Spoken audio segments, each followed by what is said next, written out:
A message circulating widely in Singapore's private messaging networks since 30th October has drawn significant public attention.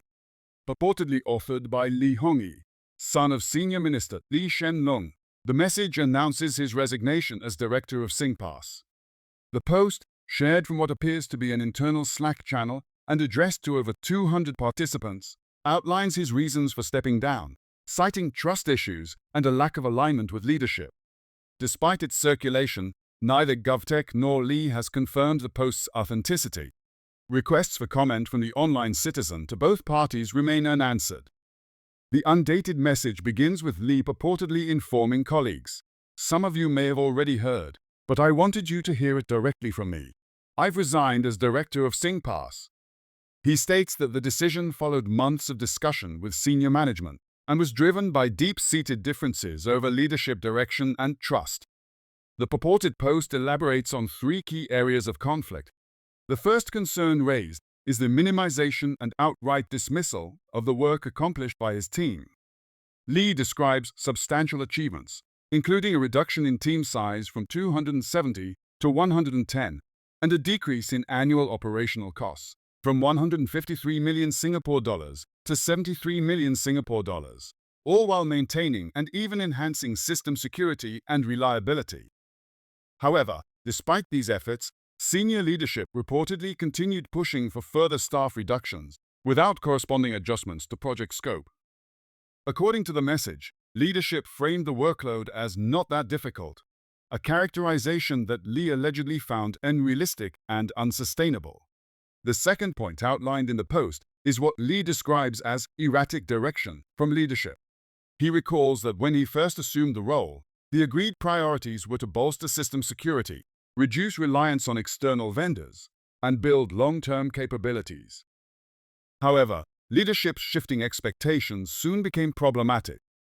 Li's message notes that essential training sessions had to be delayed to prioritize completing a migration project that was reportedly causing frustration among key partners. Attempts to scale back on less critical products to manage resources more effectively were met with resistance, further complicating the workload. The third issue cited in the purported message is a lack of trust from Singpass leadership.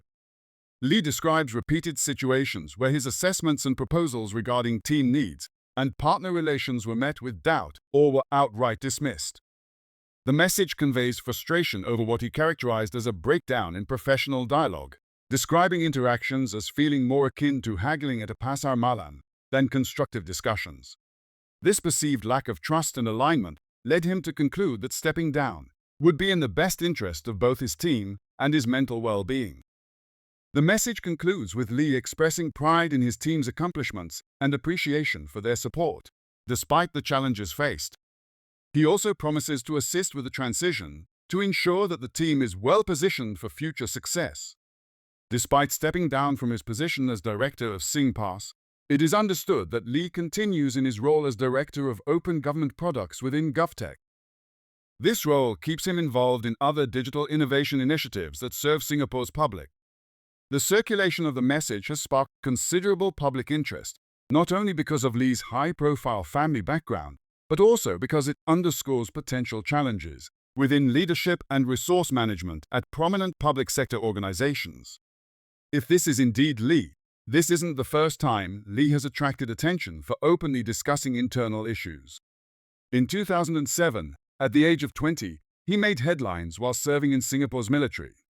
During his national service, Li, then a platoon commander, sent an email to hundreds of military personnel, including top military officials and Defense Minister Teo Hsien. The email accused a superior officer of being absent without leave, without facing disciplinary action. This action led to an investigation and a court-martial for the officer, while Li received a reprimand after a summary trial. Public reaction on social media has been robust, with many users sharing similar experiences and voicing support for the purported sentiments in the message.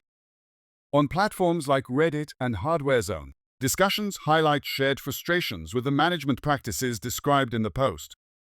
One Reddit user remarked, "If this is true, then that's probably what's happening in almost every ministry and stat board, cutting costs, pinning increasing workload on a smaller team, and expecting them to perform better." what could go wrong? This comment reflects the widespread perception that heavy workloads and shrinking resources are systemic issues within public sector agencies. Another commenter shared their experience in a related field. Used to be from a science and tech agency. Can confirm.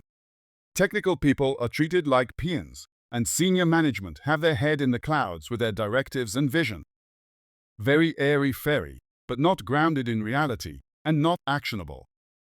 They criticize the top-down approach, suggesting that the leadership's focus on high-level strategies often overlooks practical challenges and stifles genuine innovation. They think you just hand-tam more equal more results. Alas, innovation is neither a piñata nor a vending machine, they added, painting a vivid picture of unrealistic expectations.